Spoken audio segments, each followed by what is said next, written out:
In a world on the brink of collapse, the choices we make today could determine the future of humanity. But what if the technology and knowledge we possess are not the solution, but part of the problem? What if, despite our groundbreaking innovations, we're failing to apply them in ways that benefit everyone? Noam Chomsky, one of the most influential thinkers of our time, argues that we have the power to reshape our world, but only if we understand the moral consequences of our actions. In today's video, we'll dive into Chomsky's profound insights on the state of humanity and the challenges we face as a species. From the devastating effects of climate change to the moral divide between technological progress and ethical responsibility, Chomsky's analysis is both a stark warning and a glimmer of hope. His ideas aren't just theoretical, they are practical solutions that could, if we act in time, turn the tide before it's too late. So, are we ready to face the truth? Can we overcome the systems of power that are driving us toward destruction? Or will we continue down the path of irreversible harm? Stick with us as we explore these vital questions and remember, the future of humanity is in our hands. If you find this video thought-provoking, make sure to like, share, and subscribe to the channel for more insightful discussions. And don't forget to hit the bell icon so you never miss a new upload. If you're really enjoying the content and want to show your support, consider leaving a super thanks. It helps the channel grow and ensures we can keep bringing you these important conversations. Now, let's dive in. Noam Chomsky, a figure who needs little introduction in the realms of linguistics, philosophy, and politics, has spent a lifetime questioning the systems of power that govern our world. In his reflections, he often touches on the profound implications of human choices and what those choices mean for future generations. One of his most striking statements comes in the form of a quote by Jiddu Krishnamurti: "It is no sign of health to be well-adjusted to a profoundly sick society." This line seems to encapsulate Chomsky's critique of the contemporary world, a world where our societal structures, political institutions, and economic systems are failing to address the most pressing challenges facing humanity, such as climate change and environmental destruction. In many ways, Chomsky's philosophy confronts us with the uncomfortable truth that we are, as a society, heading toward a potentially catastrophic future unless we make a dramatic shift in how we understand our place in the world. At the heart of Chomsky's analysis is the claim that the crises humanity faces today are not simply the result of technological failure, but are driven by systemic failures deeply embedded in the political and economic institutions that dominate the global stage. According to Chomsky, these institutions, especially powerful ones like the fossil fuel industry, the military-industrial complex, and various multinational corporations, have a vested interest in maintaining the status quo. These entities perpetuate the very systems that have led to the destruction of the environment and the exploitation of vulnerable populations. They do so by manipulating public opinion, lobbying governments, and creating disinformation campaigns designed to downplay the severity of issues like climate change or the threat of nuclear war. This isn't just a theoretical analysis for Chomsky, it's a real, lived concern. For instance, fossil fuel companies, which play a central role in global warming, have long been accused of running disinformation campaigns to deny or downplay the urgency of the climate crisis. These companies have immense financial and political power and have been able to influence governments worldwide. Through these efforts, they have successfully delayed meaningful action on climate change for decades. Take, for example, the role of fossil fuel lobbyists in shaping U.S. energy policy. For years, these lobbyists have pressured lawmakers to adopt pro-fossil fuel policies, such as subsidies for oil and gas drilling, and to undermine renewable energy initiatives. These actions have had a direct impact on the environment, leading to accelerated deforestation, rising carbon emissions, and the rapid melting of polar ice caps. But the issue doesn't end with the fossil fuel industry. Chomsky also critiques the broader geopolitical landscape, pointing to the role of institutions like NATO in perpetuating environmental degradation. After the Cold War, NATO, originally designed to protect against Soviet expansion, shifted its focus towards securing oil and gas pipelines. This shift has had far-reaching consequences. as it has facilitated the expansion of fossil fuel extraction and distribution at the expense of the environment. In this way, Chomsky argues, institutions like NATO have become complicit in the destruction of the planet. However, Chomsky's critique is not limited to the analysis of the problem. He also offers a potential solution. He believes that the survival of organized humanity depends on a collective shift in both awareness and action. This, in his view, would involve a radical rethinking of how societies are structured. For example, he suggests that the fossil fuel industry should be nationalized or turned into a public utility, rather than remaining in private hands. This is not a utopian idea, he argues. Economic studies have shown that such a transition is not only feasible, but also necessary to create a sustainable future. By taking the power out of the hands of profit-driven corporations, governments would be better equipped to direct resources towards sustainable solutions and reduce the influence of the fossil fuel lobby. In addition to the fossil fuel industry, Chomsky stresses the need for a transformation in how we think about technological progress. Technology, he acknowledges, has brought humanity many benefits, from advances in medicine to improvements in communication. Yet, technology is not inherently good or bad, it depends entirely on how it is used. Chomsky highlights the paradox at the core of technological development. While human beings have created tools capable of solving global problems, such as renewable energy technologies and artificial intelligence, these same tools have often been used to perpetuate injustice and environmental degradation. A key example of this contradiction lies in the nuclear age. Chomsky reminds us that humanity's ability to harness the power of the atom has made it possible to destroy the world on a global scale. Yet, this power was not used to improve the quality of life for everyone, but instead to create weapons of mass destruction.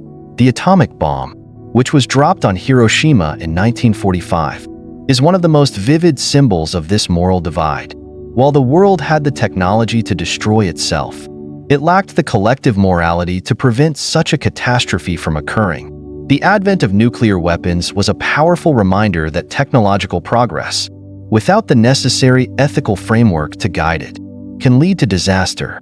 The moral divide Chomsky speaks of is not just a theoretical issue. It has real-world consequences.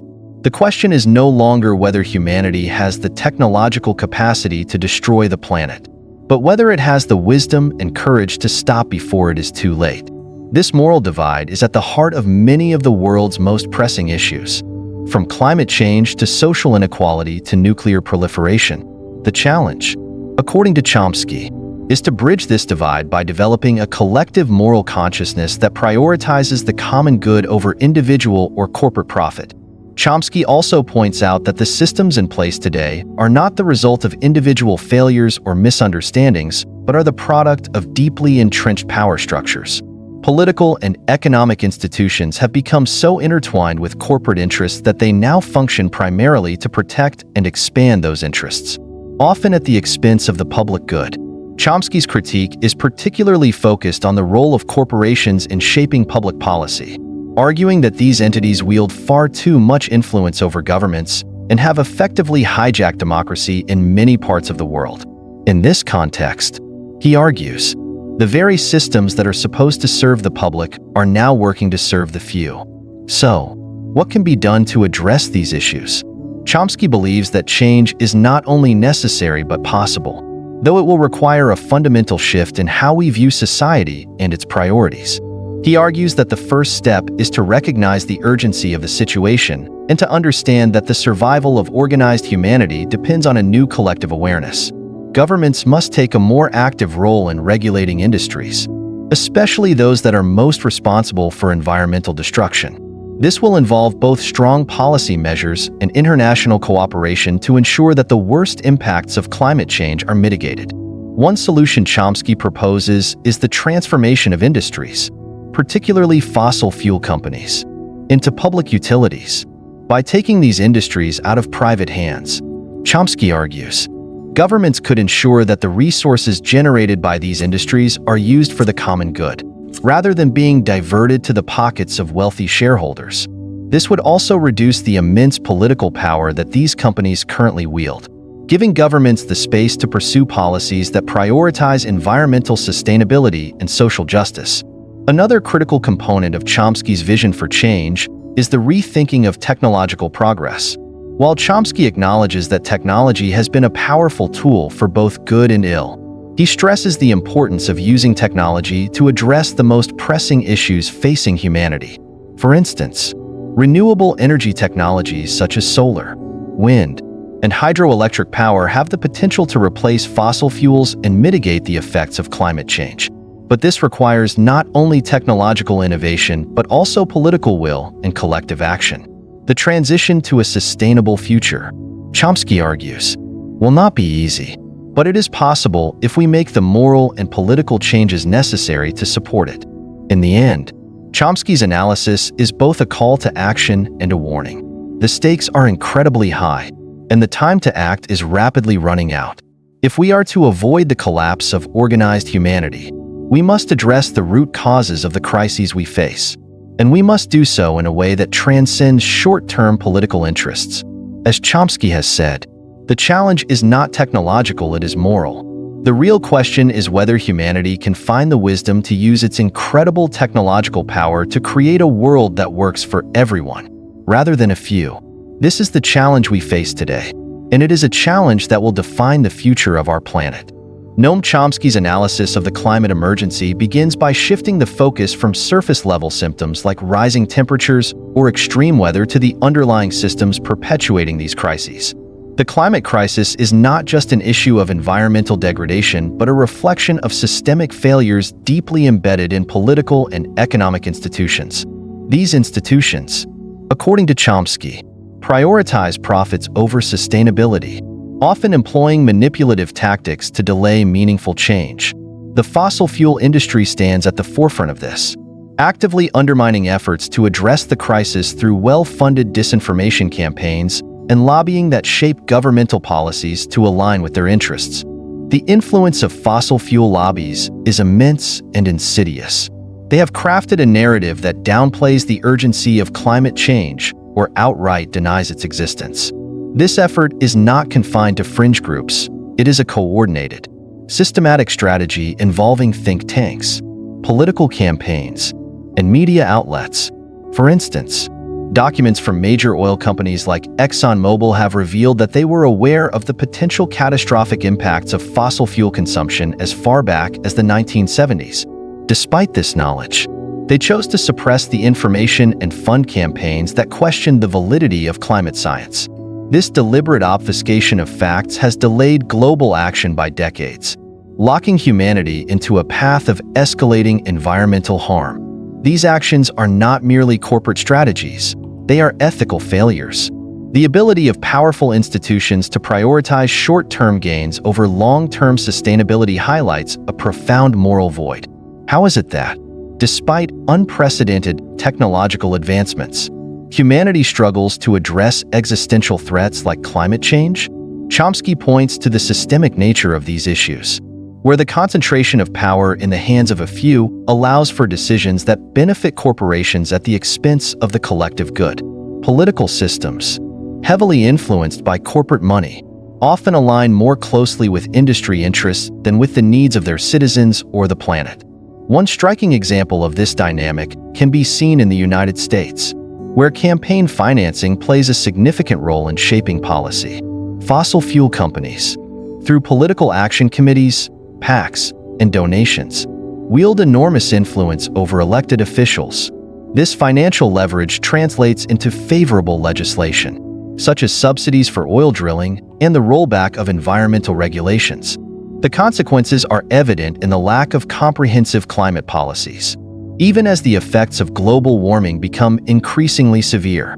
This manipulation of democratic systems underscores Chomsky's argument that the climate crisis is not just an environmental issue, but a political and ethical one. Beyond the United States, the global nature of these systemic failures becomes apparent. Institutions like NATO, as Chomsky highlights, have played a role in perpetuating environmental harm. Originally established as a defense alliance, NATO's post-Cold War activities have often centered on securing energy resources, such as oil and gas pipelines. Under the guise of geopolitical stability, this prioritization of resource control over environmental protection reveals the extent to which institutional power is entangled with fossil fuel interests. These actions, far from ensuring security, exacerbate the climate crisis and hinder international cooperation on sustainable energy transitions. Chomsky's critique extends to the broader economic systems that underpin these failures. Capitalism, in its current form, incentivizes short-term profits over long-term sustainability. This profit-driven model encourages resource exploitation and environmental degradation, as companies are compelled to maximize shareholder returns at any cost. The result is a global economy that consumes finite resources at an unsustainable rate while externalizing the environmental and social costs of this consumption. For example, deforestation in the Amazon rainforest, driven by agricultural expansion and logging, is not just an ecological tragedy, but a direct consequence of economic systems that reward such behavior. The loss of the Amazon, often referred to as the lungs of the Earth, accelerates climate change and underscores the interconnectedness of these crises. Chomsky also emphasizes the role of media in perpetuating systemic inaction. Major news outlets, often owned by corporations with vested interests in maintaining the status quo, have been complicit in downplaying the climate crisis. By prioritizing sensational stories or framing climate change as a debatable issue, they contribute to public apathy and confusion. This manufactured uncertainty stalls collective action, allowing industries to continue their destructive practices with minimal resistance. The media's role in shaping public perception is critical, as it can either mobilize action or reinforce complacency. The ethical dimension of these failures is perhaps the most concerning aspect of Chomsky's analysis. The inability to prioritize the well-being of future generations over immediate profits reflects a deep-seated moral crisis. Technological progress has given humanity the tools to address many of these challenges, from renewable energy solutions to advancements in carbon capture technology. Yet, the failure to implement these solutions on a meaningful scale raises questions about collective responsibility and ethical governance. The persistence of these crises suggests that the problem is not a lack of technical capability, but a lack of political will and moral clarity. Chomsky's argument also challenges the narrative of individual responsibility often promoted by corporations and governments. While individual actions, such as reducing personal carbon footprints, are important, they are insufficient in addressing the systemic nature of the climate crisis. The focus on individual responsibility diverts attention from the structural changes needed to combat climate change effectively. This shift in accountability allows powerful institutions to continue their harmful practices while placing the burden on individuals to solve a problem they did not create. It is a tactic that perpetuates inaction on a larger scale, as it obscures the root causes of the crisis. To illustrate this point, consider the widespread promotion of recycling as a solution to plastic pollution. While recycling is undoubtedly beneficial, it addresses only a fraction of the problem. The production of single-use plastics by major corporations continues unabated. With minimal regulation or accountability, this imbalance between individual efforts and systemic inaction highlights the limitations of focusing solely on personal responsibility. Chomsky's critique underscores the need for collective action and systemic reform to address the scale and complexity of the challenges we face. In reflecting on these crises, Chomsky urges us to consider the broader implications of our current trajectory. The climate emergency is not an isolated issue. It is intertwined with social, economic, and political structures that shape our world. Addressing it requires more than technical solutions. It demands a fundamental rethinking of how societies prioritize values and allocate resources. This rethinking involves confronting uncomfortable truths about power, privilege, and inequality, as well as recognizing the interconnectedness of humanity's fate with the health of the planet. Chomsky's insights serve as both a warning and a call to action. The systemic failures he identifies are not insurmountable, but addressing them requires courage, cooperation, and a commitment to ethical principles. It is a challenge that tests the very foundations of human civilization, as it forces us to choose between perpetuating systems of exploitation and destruction or building a future rooted in sustainability and justice. Noam Chomsky's exploration of humanity's technological achievements reveals a profound tension between progress and ethical responsibility.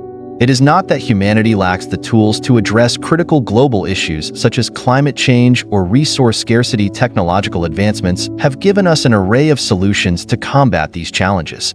The problem lies in the moral divide that separates our extraordinary capabilities from our ability to wield them wisely. Chomsky identifies this gap as a central failure of modern society, emphasizing that technological progress without a corresponding ethical framework can lead to catastrophic consequences. A poignant example of this divide is the creation and deployment of the nuclear bomb.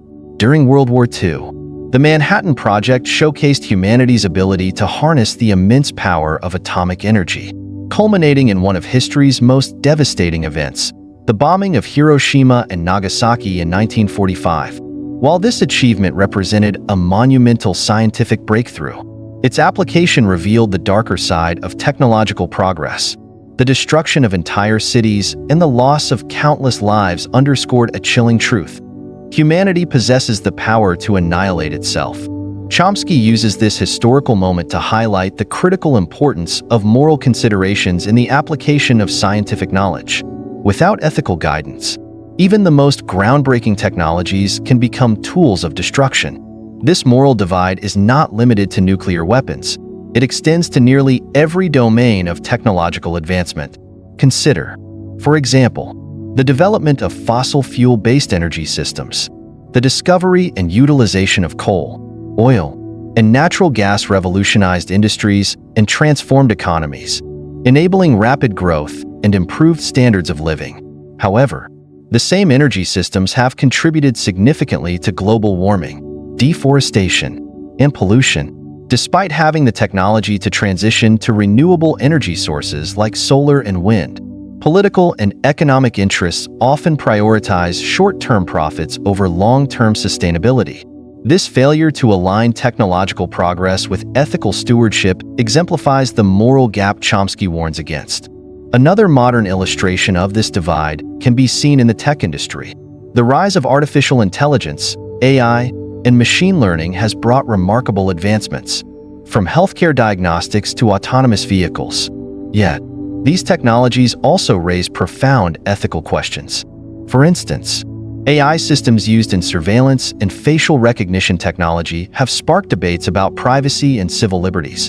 In authoritarian regimes, these tools have been deployed to monitor and control populations, highlighting the potential for abuse when technological innovations are developed without a commitment to ethical principles. Similarly, the automation of industries while increasing efficiency has led to widespread job displacement and economic inequality, further exposing the lack of foresight in integrating technological advancements into society. Chomsky's critique also extends to the environmental domain, where technological capabilities often exacerbate ecological crises.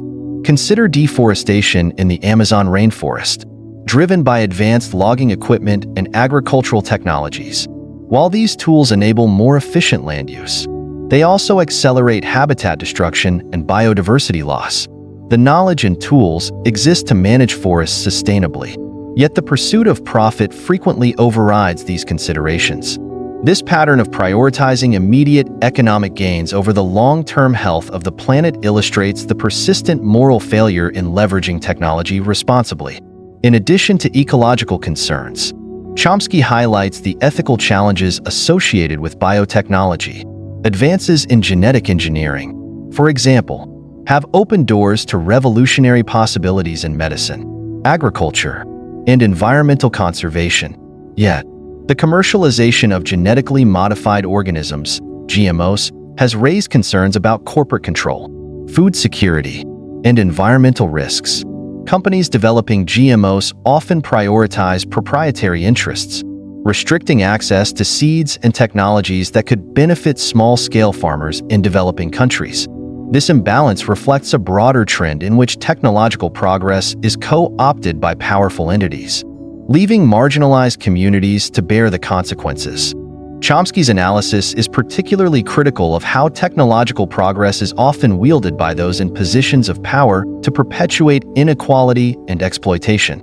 Military technologies, for instance, are frequently developed and deployed with little regard for their human or environmental impact. Drones, precision-guided missiles, and advanced surveillance systems have transformed modern warfare, enabling unprecedented levels of control and destruction. These technologies, while showcasing human ingenuity, often serve as instruments of oppression rather than tools for peace. Their use in conflicts around the world underscores the moral blindness that Chomsky identifies as a pervasive issue in contemporary society. The problem, as Chomsky sees it, is not technological innovation itself, but the absence of a collective moral framework to govern its application. This gap is exacerbated by economic systems that prioritize competition and profit over cooperation and sustainability. Capitalism, in its current form, incentivizes the development of technologies that generate short-term financial gains, often at the expense of social and environmental well-being. For example, pharmaceutical companies invest heavily in developing treatments for diseases prevalent in wealthy markets while neglecting research into conditions that disproportionately affect impoverished regions. This profit-driven approach to innovation perpetuates global health disparities, illustrating the ethical shortcomings of a system that fails to align technological progress with humanitarian goals. Chomsky's insights invite us to reconsider the relationship between science, technology, and ethics. He argues that true progress is not measured by the sophistication of our inventions, but by our ability to use them for the collective good. This requires a fundamental shift in societal values, moving away from individualism and short-term thinking toward a more holistic and cooperative approach.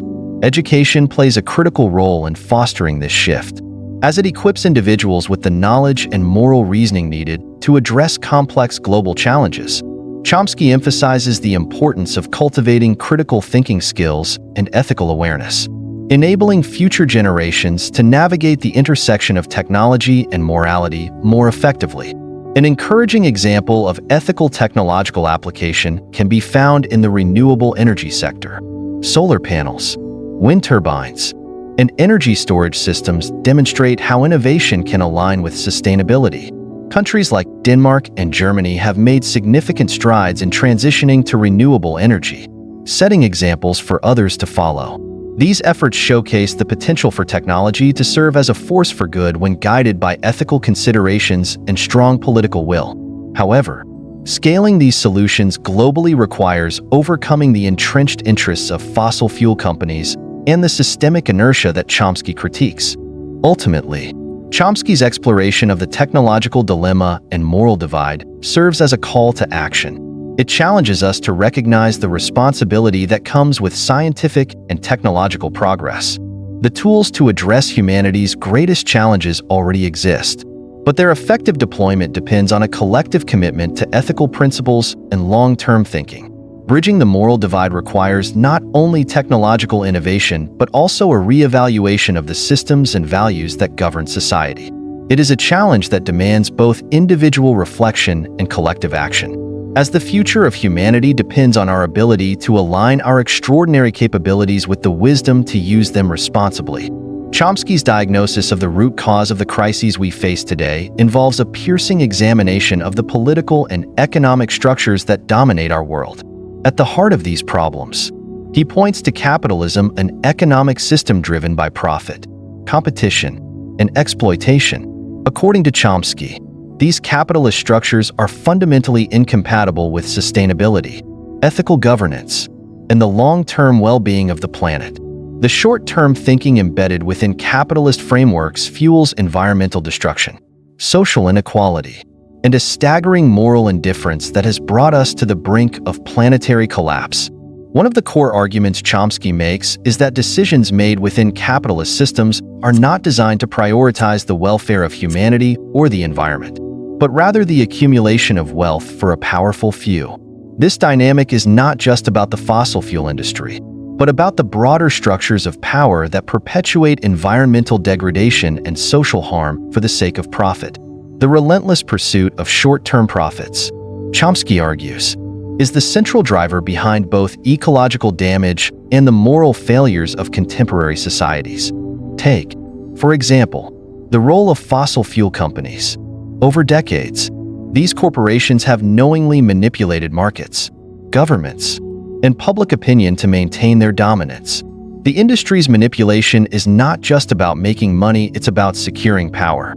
Fossil fuel companies have spent billions of dollars on lobbying, advertising, and disinformation campaigns to delay action on climate change. They have invested in political candidates and parties that will enact policies favorable to their interests, often at the direct expense of public health and environmental protection. Chomsky highlights how this cycle of profit-driven power is not accidental. Rather, it is a deliberate and planned project designed to maintain the status quo and consolidate the power of a few wealthy elites.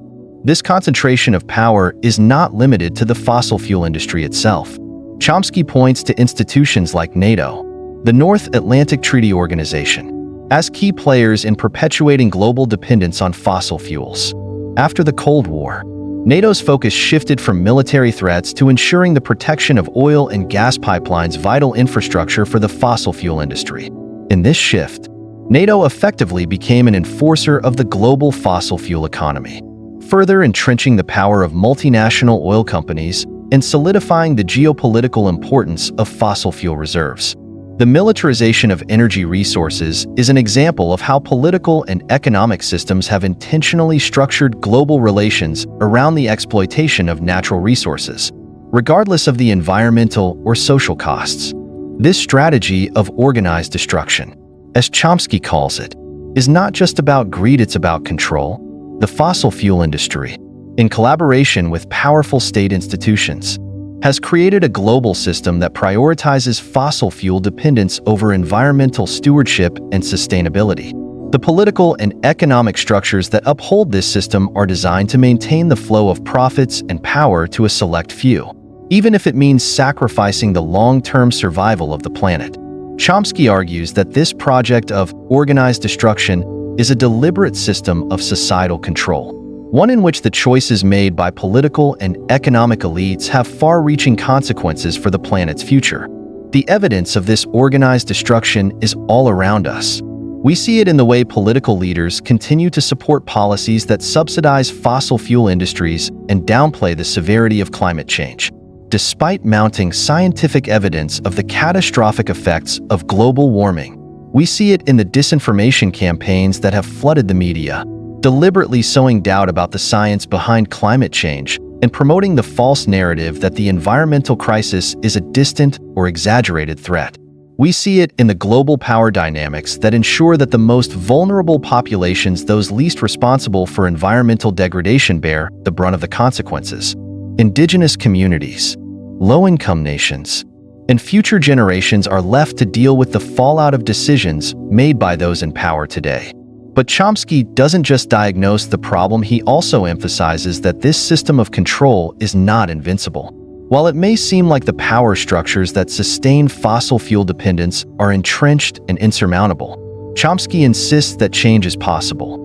The key lies in breaking the cycle of profit-driven decision-making and reorienting society toward long-term sustainability and ethical governance. Chomsky's analysis invites us to consider what would happen if we stopped viewing the world through the lens of short-term profit. If, instead of prioritizing the interests of corporations and the wealthy few, we began to make decisions based on the long-term health of the planet and the well-being of all its inhabitants, the dynamics of power could shift dramatically. The fossil fuel industry could be transformed from a profit-driven enterprise to a public utility, with the needs of society placed above those of shareholders. Governments could shift away from policies that serve corporate interests and toward those that protect the environment and ensure social equity. But to achieve this, Chomsky argues, requires a fundamental shift in how we view political and economic power and a willingness to challenge the structures that have been built to protect that power. This brings us to the broader question of whether we can dismantle the systems of control that perpetuate environmental destruction and social harm. Chomsky's view is not one of pessimism, but of cautious optimism. While he acknowledges the overwhelming power of multinational corporations and the state institutions that support them, He also believes that these systems are not immune to resistance. Throughout history, social movements have challenged entrenched power structures and brought about meaningful change. The abolition of slavery, the civil rights movement, and the global fight for women's rights are just a few examples of how collective action can challenge dominant systems and lead to transformative shifts in societal values. Chomsky believes that, while the forces of organized destruction may seem formidable, they are not invulnerable to the power of collective will. In many ways, Chomsky's diagnosis serves as a call to action. He challenges us to recognize the role we all play in perpetuating these systems of power and to begin pushing for change at every level of society. From individual consumption habits to political activism, every action counts. Chomsky's message is that we must not accept the status quo. We must actively work to dismantle the systems that are driving the environmental and ethical crises we face. For many, this can seem like a daunting task. After all, the fossil fuel industry, corporate interests, and political elites have an enormous amount of power and resources. But Chomsky points to the power of grassroots movements, community organizing, and collective action as the key to shifting the balance of power. While large-scale systemic change may seem slow and difficult, the success of social movements throughout history demonstrates that change is possible when people unite behind a common cause. In the end, the future of the planet may depend on our ability to challenge the systems that have brought us to the brink of destruction and to imagine a new world where profit is no longer prioritized over the planet's health and the well-being of its people. To grasp the depth of Chomsky's analysis, it's essential to look at historical examples that highlight the moral divide between our technological progress and the ethical responsibility we have yet to fully embrace. One of the most striking examples he points to is the bombing of Hiroshima and Nagasaki in 1945. The use of atomic bombs marked a profound moment in history, not only because of the immense destruction it caused, but also because it illustrated the very human capacity for creating tools of mass destruction. The atomic bomb was, in many ways, a crowning achievement of scientific and technological advancement. Yet, as Chomsky argues, it also represented a fundamental failure of moral judgment. Here was a case where humanity had developed the means to obliterate entire cities and, potentially, the entire planet, yet failed to consider the ethical implications of such power. The bomb's use was driven by a calculated decision to end a war as quickly as possible. But the long-term consequences, the loss of life, the lasting effects of radiation, and the moral cost of wielding such power were largely ignored in favor of military expedients. Fast forward to the present day, and we find ourselves facing a similar situation. We have the technological means to solve the most pressing environmental challenges of our time: climate change, deforestation, and pollution, but the political and economic systems that govern our world continue to favor short-term profits over long-term sustainability. The moral gap, which Chomsky identifies as one of the key barriers to real progress, is just as evident now in the environmental crisis as it was in the era of nuclear weapons. While we possess the knowledge and tools to shift away from fossil fuels and adopt renewable energy, the decisions made by those in power continue to prioritize profit-driven motives that harm the planet. This gap between what we could do and what we are willing to do underscores Chomsky's argument about the lack of moral responsibility in the way humanity applies its technological advancements. A key example that Chomsky frequently uses to illustrate this ongoing failure is the issue of deforestation, particularly in the Amazon rainforest. The Amazon, often referred to as the lungs of the planet, produces about 20% of the world's oxygen. It plays an essential role in regulating the global climate and is home to an extraordinary diversity of species.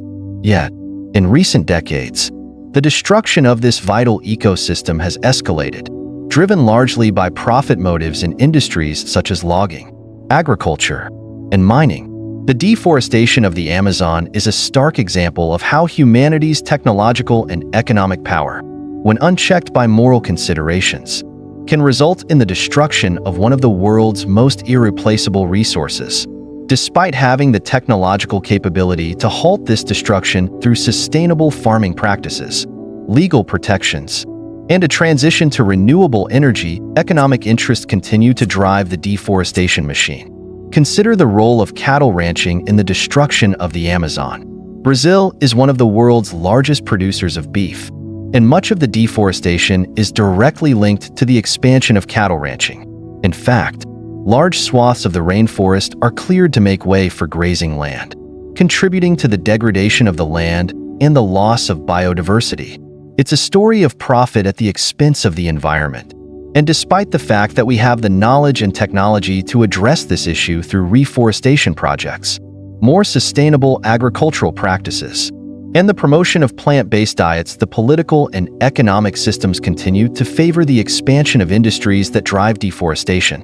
The demand for beef in countries like the United States, China, and others only perpetuates this destructive cycle. While the deforestation of the Amazon is a dire example, it's far from the only one. Around the world, forests are being cleared to make way for agriculture, mining, and urban development. In Southeast Asia, the clearing of tropical rainforests for palm oil plantations has reached alarming levels. And in countries like Indonesia and Malaysia, vast stretches of pristine forest are being razed to meet the global demand for palm oil. Palm oil is an ingredient found in a wide variety of products, from packaged foods to cosmetics, and its production has caused severe environmental damage.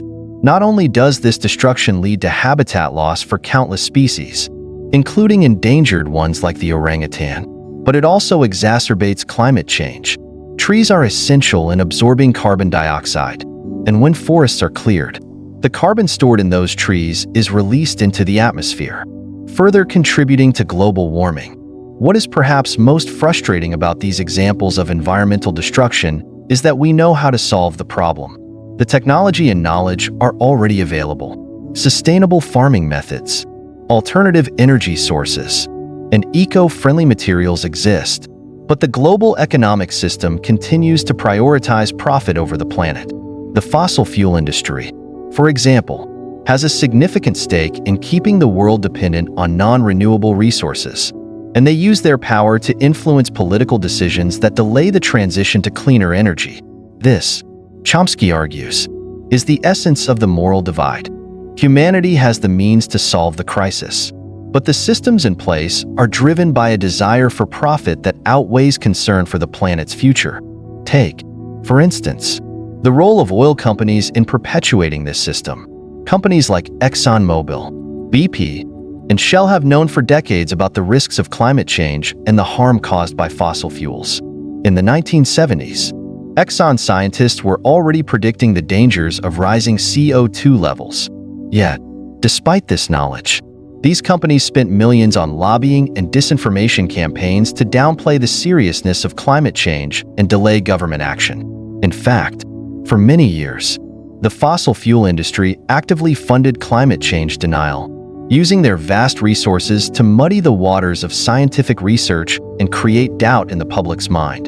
Even as they reaped billions of dollars in profits, they continued to sow confusion and delay meaningful action on the issue. This strategy has been devastating for the planet.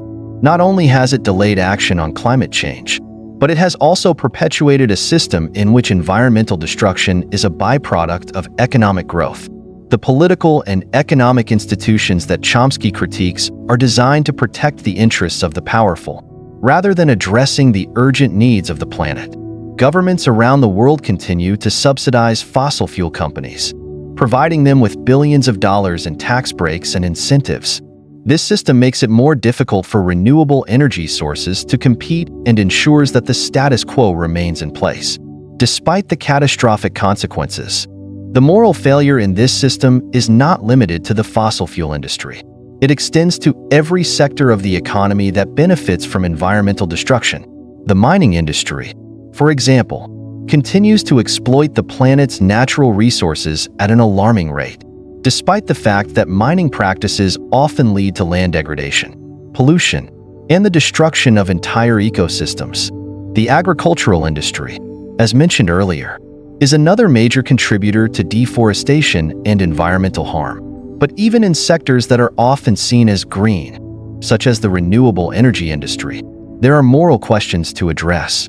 The mining of rare earth metals for solar panels and electric car batteries, for example, comes with significant environmental and human rights concerns. Chomsky's point is not that these industries should be abandoned altogether, but that they must be restructured in ways that prioritize ethical considerations over profit. The failure to prioritize sustainability and ethical responsibility in these industries is a reflection of the broader societal structures that prioritize profit over people. It's a system that rewards short-term gains at the expense of long-term survival. And Chomsky argues that this system is doomed to fail. If humanity is to survive the environmental and moral crises we face, we must fundamentally shift the way we think about progress and responsibility. The technological capabilities exist to address these crises, but the will to act has been stifled by a global economic system that values power and wealth over the well-being of the planet and its inhabitants. The story of Hiroshima, the devastation of the Amazon, and the destruction of the environment through unsustainable practices all serve as stark reminders of the dangers of neglecting moral responsibility in the face of technological advancement.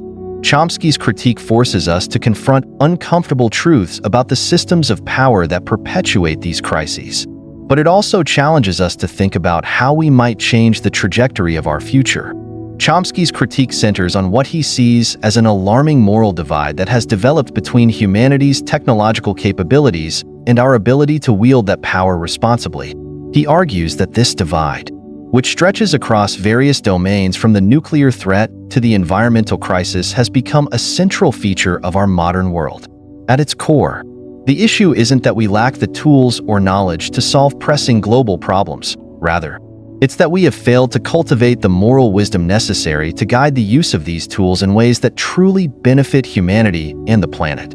This failure of collective morality is not just a philosophical abstraction but a real, tangible force that underpins the crises we face today. The contrast between technological innovation and moral responsibility is stark. Humanity has developed the capability to create life-changing advancements: nuclear weapons, genetically engineered crops, artificial intelligence, and more.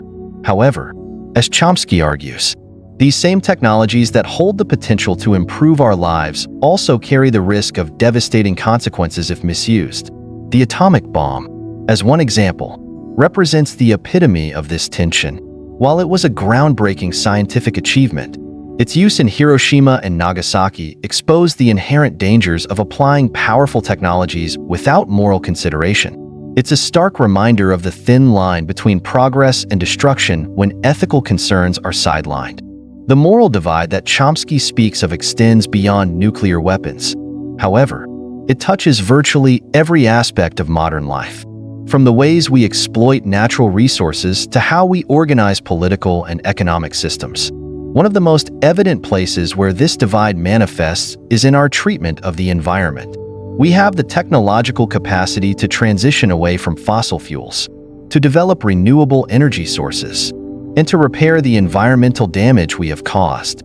Yet, as Chomsky points out, the political and economic structures in place often prioritize short-term profits over long-term sustainability, resulting in continued environmental degradation.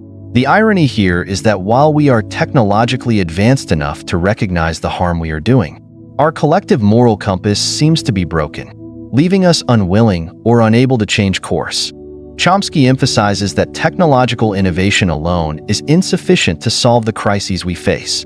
The development of renewable energy technologies or carbon capture systems may be vital, but they are not enough if the moral framework guiding their use remains flawed. In this sense, the problem is not merely one of technological innovation, but of a failure to integrate ethical considerations into the very foundations of how we approach progress. This failure is not just a theoretical issue. It is one that has real-world consequences. The decisions made by governments, corporations, and individuals about how to use technology, whether it's energy, artificial intelligence, or medical advancements, are shaped by underlying moral assumptions about what is valuable and who should benefit from those advancements. To illustrate the point, consider the widespread adoption of electric cars. On the surface, electric vehicles, EVs, represent a step forward in terms of environmental sustainability. They are powered by renewable energy sources and produce fewer emissions than traditional gasoline-powered vehicles. Yet, Chomsky would argue that the adoption of electric cars, while important, still reflects a moral divide in the way we approach technological solutions. Take, for instance, the production of lithium-ion batteries used in electric vehicles. The extraction of lithium, cobalt, and other rare earth metals required for these batteries has been linked to environmental degradation and human rights abuses in mining operations, particularly in countries like the Democratic Republic of the Congo. The workers in these mines, many of whom are children, are subjected to dangerous conditions with little regard for their well-being. This stark contrast between the promise of clean technology and the ethical costs of its production underscores the moral challenges that Chomsky highlights. In this context, the moral divide is not just about the decisions made by powerful corporations and governments, but also about the broader societal values that inform our individual and collective actions. Why? Chomsky might ask, are we so willing to overlook the suffering caused by the production of the technologies we rely on? The answer, he argues, lies in the priorities of a capitalist system that values profit over people. Under this system, the ethical implications of our actions are often ignored in favor of economic gain. It's a system that encourages consumption without regard for the social or environmental costs of that consumption. In this framework, technologies like electric cars, which could be part of a solution to climate change, are seen not as part of a broader moral framework, but as market commodities to be exploited for profit. This is where Chomsky's critique becomes more pointed. He argues that the failure of collective morality is not just a result of individual negligence, but is embedded in the very structure of society.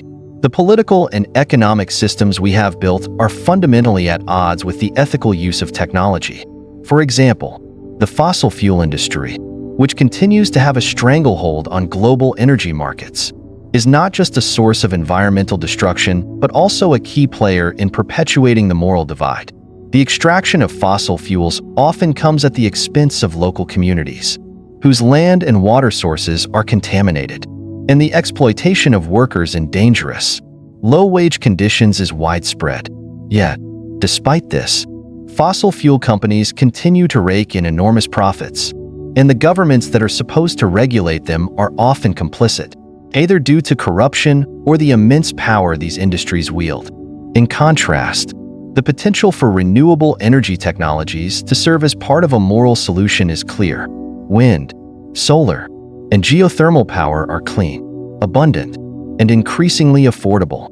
Yet, as Chomsky points out, the transition to renewable energy is not simply a technological challenge, it is also a political and ethical challenge. The political will to transition away from fossil fuels is stymied by the entrenched interests of the fossil fuel industry, which has successfully used its power to delay action on climate change for decades. The result is a system that continues to prioritize the profits of a few over the well-being of the planet and its inhabitants. One of the fundamental moral questions at the heart of this issue is whether we, as a society, are willing to make the necessary sacrifices to address the environmental crisis. The fossil fuel industry, for instance, has fought tooth and nail to protect its business model, even in the face of overwhelming scientific evidence of the harm it causes. Similarly, many of the wealthiest nations in the world, while acknowledging the dangers of climate change, continue to prioritize short-term economic growth over long-term sustainability. In doing so, they perpetuate a system that rewards the few at the expense of the many, leaving the most vulnerable communities to bear the brunt of the crisis. This moral failure is not limited to the fossil fuel industry or the political class. It extends to all of us. Chomsky's point is that we are all complicit in this system, whether we recognize it or not. Our consumption patterns, our voting habits, and even our attitudes toward progress all contribute to the moral divide that Chomsky identifies. As individuals, we may feel powerless in the face of these massive global forces, but the reality is that our choices matter. Every time we buy a product made through exploitative practices, every time we vote for a politician who prioritizes short-term economic gain over long-term sustainability, we are perpetuating the moral divide that Chomsky warns against. Chomsky also challenges us to rethink the very nature of progress itself. What does it mean to be progressive in the modern world? Is progress simply the advancement of technology? Or is it the advancement of moral values and social equity? Chomsky would argue that true progress can only be achieved when we bridge the moral divide and ensure that technological advancements are applied in ways that benefit everyone, not just the powerful few. In this sense, progress must be understood as the harmonious development of both our technological capabilities and our collective ethical responsibility. In the face of such challenges, Chomsky calls for a moral awakening, a re-evaluation of the values that guide our actions as individuals, communities, and societies. We must ask ourselves difficult questions about the systems we support, the technologies we rely on, and the consequences of our decisions. The technological tools to address the crises we face are already available. What is lacking, Chomsky argues, is the collective will to use them in ways that prioritize the well-being of the planet and its inhabitants over short-term economic gain. This failure of collective morality is the real challenge we face today, and until we confront it, we will continue to live in a world where technological advancement and moral progress remain dangerously out of sync. Chomsky's call to action is grounded in the practical need for systemic change, particularly when it comes to the powerful fossil fuel industries that continue to dominate the global energy market. His solution is not a superficial fix, but a radical transformation, one that could fundamentally shift the power dynamics that have led to the environmental crises we face today. The proposal he presents is the nationalization of fossil fuel companies, transforming them into public utilities. This idea, at first glance, may seem unrealistic or even overly idealistic to some. But Chomsky argues that it is not only feasible, but also the only viable path forward if we hope to mitigate the environmental and moral disasters that these industries continue to perpetuate. To understand Chomsky's position, it's essential to grasp the context in which these fossil fuel companies operate. For decades, they have been major players not just in the global economy, but in the political systems of countries worldwide. These companies, from ExxonMobil to Shell, wield immense power through their financial resources, political influence, and control over energy markets. As a result, they have been able to delay meaningful action on climate change, prevent the widespread adoption of renewable energy, and continue practices that pollute the environment without facing the true costs of their actions. Fossil fuel companies have, in essence, become gatekeepers of our energy future, and Chomsky's proposal challenges the very foundation of this power. The idea of transforming fossil fuel companies into public utilities may seem like a drastic measure, but Chomsky points to historical precedents that show how such a shift could work. Nationalization, in this case, would involve transferring the ownership and control of these companies from private hands to the state, where the primary goal would no longer be maximizing profits for shareholders, but serving the public good. Public utilities, after all, are often run with an eye toward long-term sustainability, not short-term profit. Water, electricity, and public transportation are examples of essential services that, in many countries, are publicly managed to ensure access and fairness, even if they aren't always perfectly executed. Chomsky argues that the same approach should be applied to the fossil fuel industry. The economic argument in favor of this proposal is rooted in the concept of socialized industry. According to Chomsky, if fossil fuel companies were nationalized, the profits generated from energy production could be reinvested in renewable energy technologies, environmental restoration, and the reduction of energy inequalities. By removing profit motives from the equation, governments would no longer have to cater to the interests of wealthy stakeholders and corporate executives whose primary concern is increasing dividends for shareholders. Instead, public management would allow resources to be redirected toward long-term, sustainable solutions that benefit everyone, not just the elite few. It's an argument that draws on the lessons of history, where nationalized industries in various sectors have helped stabilize economies and ensure the equitable distribution of resources. Critics of this idea might argue that nationalization would stifle innovation and efficiency, pointing to the lack of competition in publicly managed industries. However, Chomsky counters this by suggesting that the problem isn't the lack of innovation, but rather the misguided incentives that currently drive the fossil fuel industry. Fossil fuel companies, in their current form, have little incentive to invest in renewable energy because it threatens their business model. The focus on short-term profits rather than long-term sustainability makes it difficult to redirect resources toward innovative solutions like solar, wind, and geothermal energy. By removing the profit motive, public ownership could potentially create the space for these industries to invest in clean energy alternatives without fear of eroding their bottom lines. One key aspect of Chomsky's proposal is the idea of transitioning from fossil fuels to renewable energy in a way that benefits both the environment and society as a whole. He argues that we already have the technologies to make this shift. Solar power, wind energy, and battery storage systems are becoming increasingly cost-effective. Yet they remain underdeveloped and underutilized compared to the vast resources funneled into the fossil fuel sector. Nationalizing fossil fuel companies could open up the financial and political space needed to drive the large-scale deployment of clean energy infrastructure, moving away from the exploitation of finite resources like coal, oil, and natural gas. But how would such a transformation work in practice? The transition from a privatized fossil fuel sector to a publicly controlled one would not be without its challenges. There would be resistance from corporate interests, politicians in the pocket of big oil, and many in the private sector who would lose out financially. Chomsky acknowledges that this kind of shift would require a massive political effort, with governments having to overcome entrenched power structures and the influence of multinational corporations. In the United States, for example, the oil and gas industry has historically had close ties to political leaders, making the idea of nationalization seem out of reach.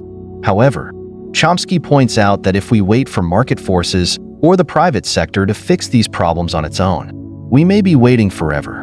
The current system, driven by profit motives and political inertia, has proven incapable of addressing the scale of the environmental crises we face. Nationalization also offers a potential solution to one of the most damaging aspects of the fossil fuel industry: its ability to externalize costs. Fossil fuel companies have long been able to pollute the environment and avoid paying the full costs of the damage they cause. Whether it's the destruction of ecosystems through oil drilling, the massive CO2 emissions from burning fossil fuels, or the health impacts on communities near refineries, the true costs of fossil fuel extraction and consumption are often borne by society at large.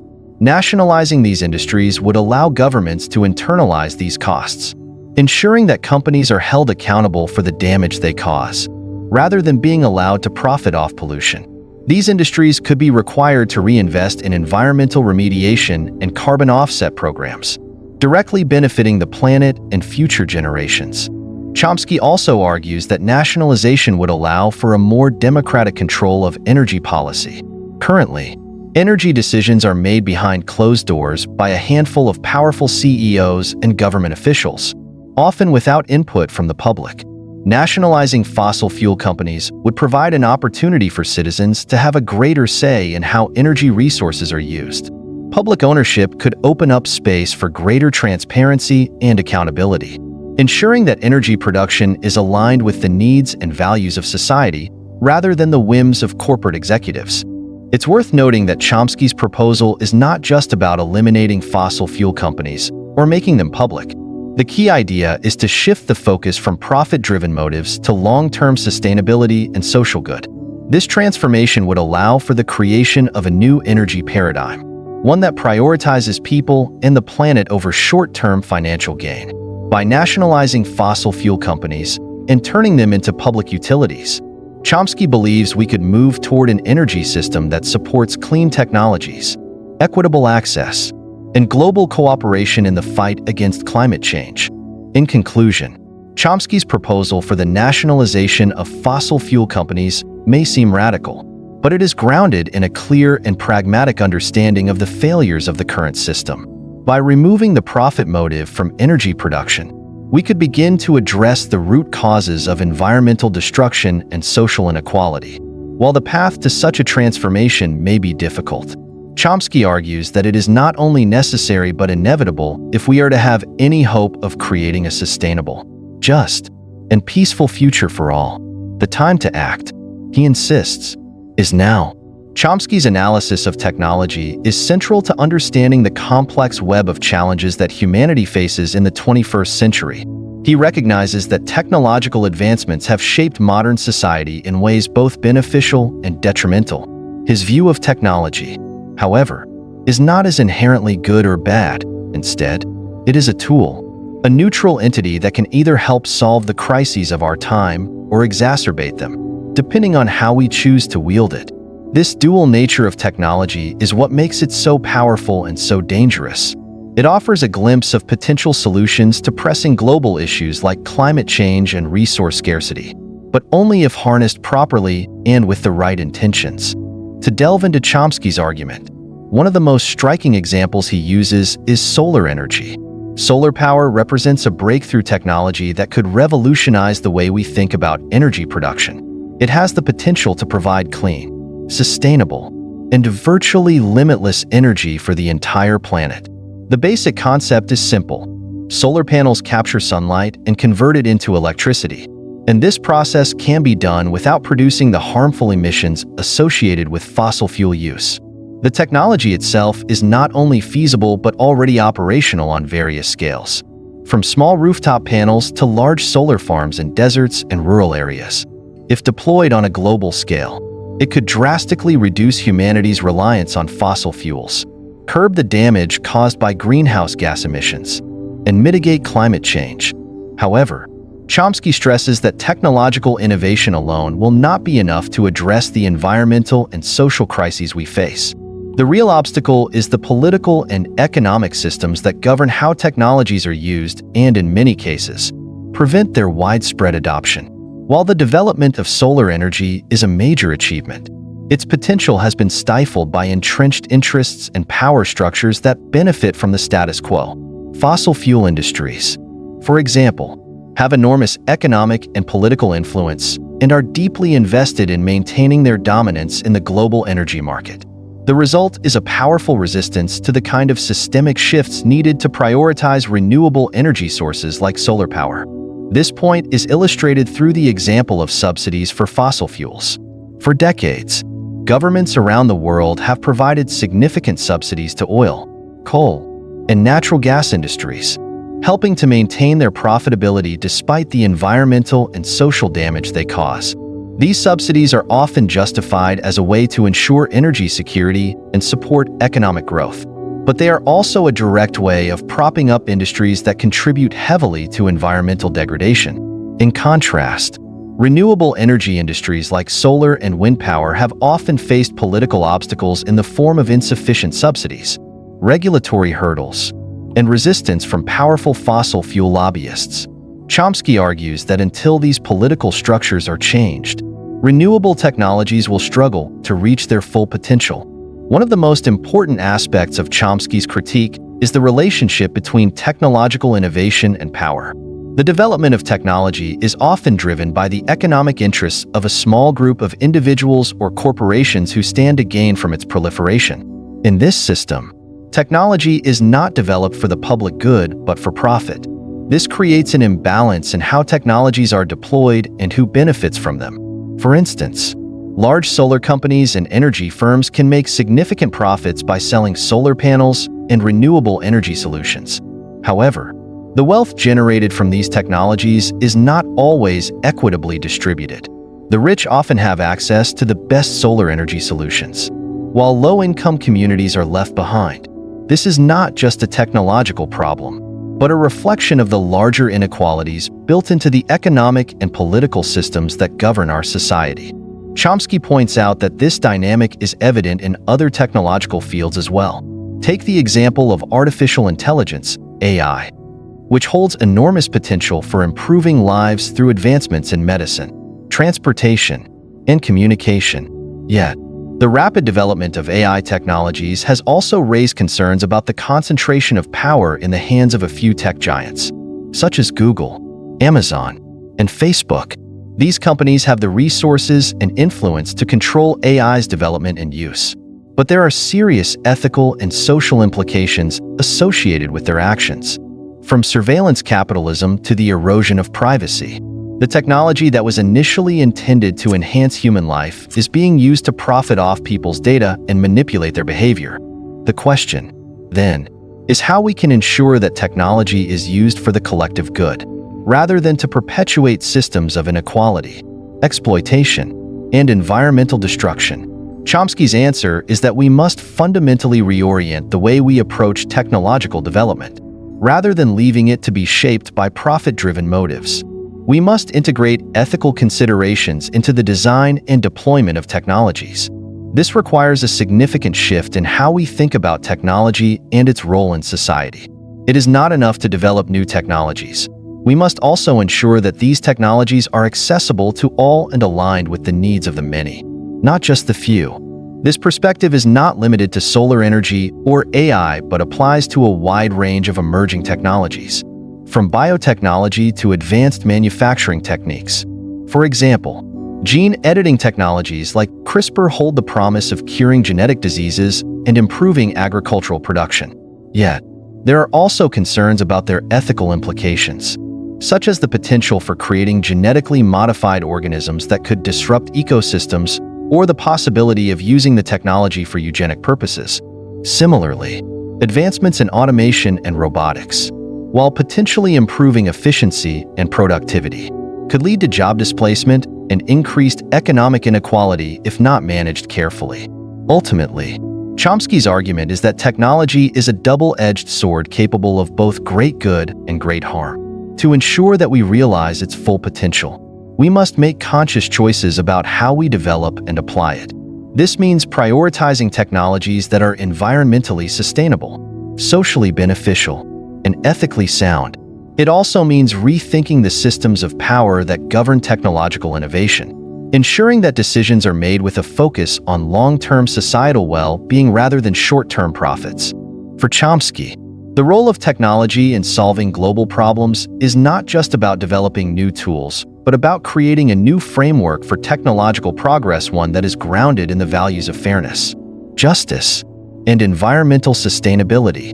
Without such a framework, the promise of technology will remain unfulfilled, and the negative consequences of its misuse will continue to exacerbate the crises we face.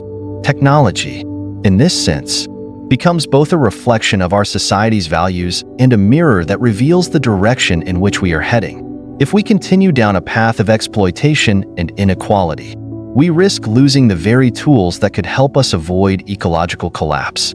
But if we choose to prioritize collective well-being and environmental sustainability, we may yet have a chance to harness technology's true potential for the common good. Chomsky's message is clear. The responsibility for using technology wisely rests with us. As individuals, as communities, and as a society, we must ensure that our technological advancements are used to build a better future, not just a more profitable one. The question is no longer whether we have the tools to address the challenges we face, it's whether we have the will to use those tools in a way that benefits everyone. Technology is a powerful force, but its impact ultimately depends on the choices we make today. Chomsky's final call to action is not merely a rhetorical flourish, but a critical plea that reverberates deeply with the realities humanity is facing.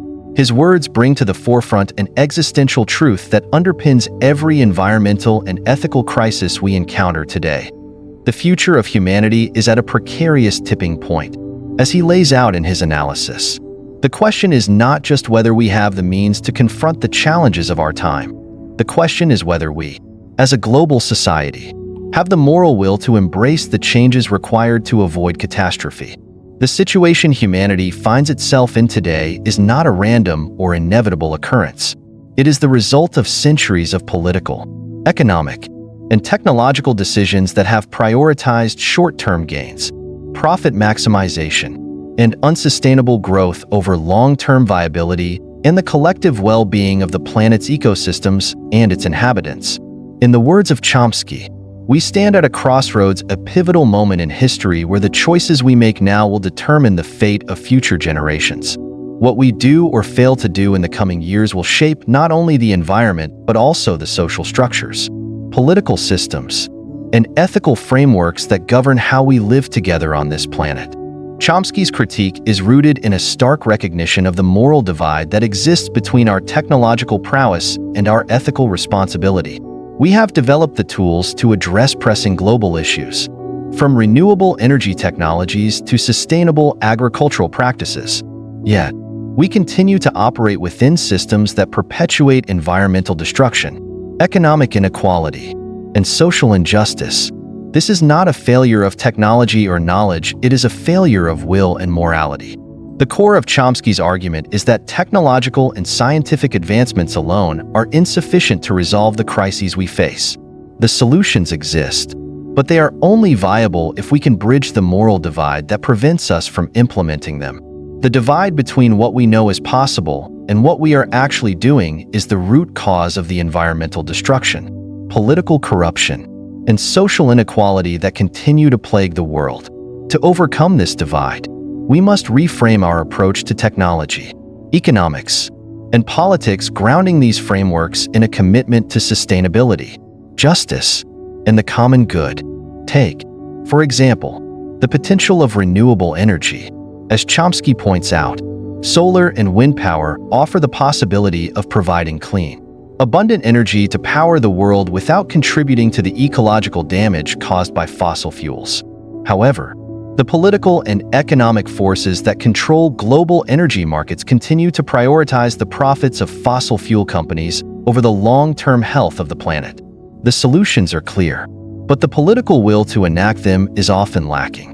Chomsky's point is that the fossil fuel industry's immense power and influence are not merely about profit, they are about control. These industries have become so entrenched in global politics that they wield considerable influence over policy decisions, often at the expense of the environment and human well-being. In order to overcome this moral divide, Chomsky argues that we must transform the economic structures that perpetuate these destructive practices. This includes dismantling the profit-driven systems that prioritize short-term gains and replacing them with systems that prioritize the welfare of the planet and its inhabitants.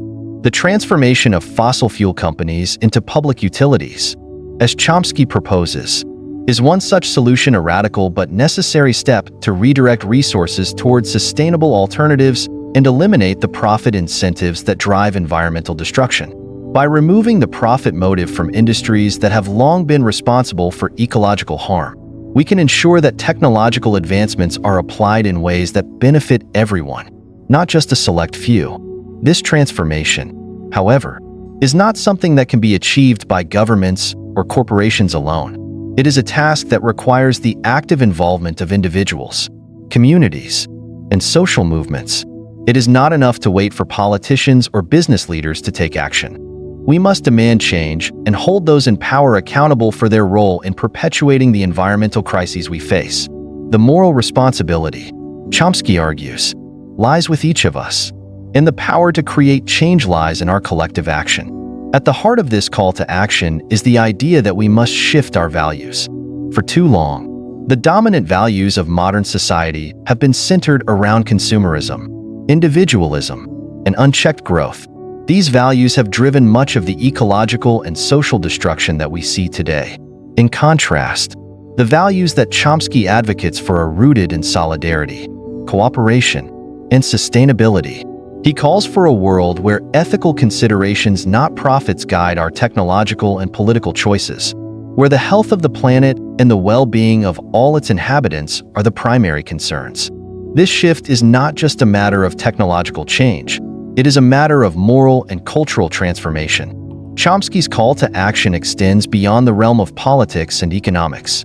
It speaks to the ethical responsibilities that each of us carries as individuals. While the global systems that perpetuate environmental degradation are powerful, they are not invincible.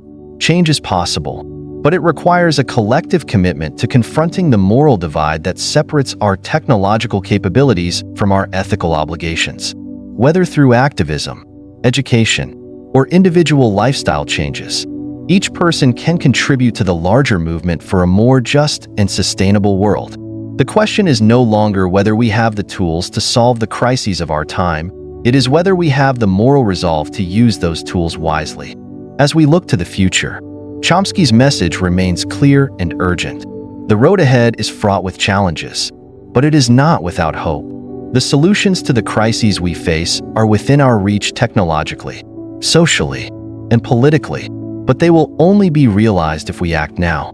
The window for meaningful change is closing rapidly, and the longer we wait, the more difficult it will be to reverse the damage that has already been done. To build a sustainable and just world, we must take responsibility for our actions, demand systemic change, and work together to create a future that prioritizes the well-being of all people and the planet.